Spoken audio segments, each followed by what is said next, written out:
Hello, hello! Welcome back to the 1 Minute Hit It with Teacher Daisy. For our episode 3, babalikan natin yung ating unang early literacy skill, which is print motivation.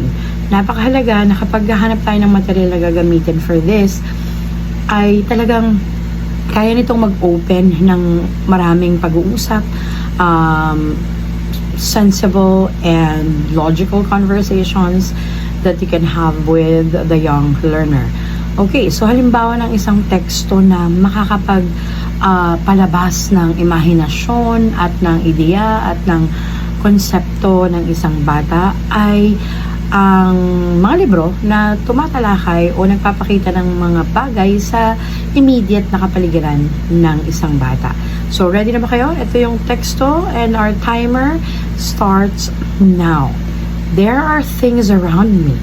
I can see a button. I can see a pencil on a desk. There is a doodle on a paper. The rain made a puddle. The floor makes a creaky sound. The frog jumped and croaked. There is a warm cup of coffee on the table. The ice cream starts to drip. The wind blew gently on my face. A leaf fell on the ground. What a wonderful world I am in. So, di ba, na-imagine nyo ba? Kahit na naririnig nyo lang yung teksto na binasa ko, ay marami kayo naiisip dahil parang merong interplay ng ating mga senses dun sa mga piniling sitwasyon at scenarios noong manunulat.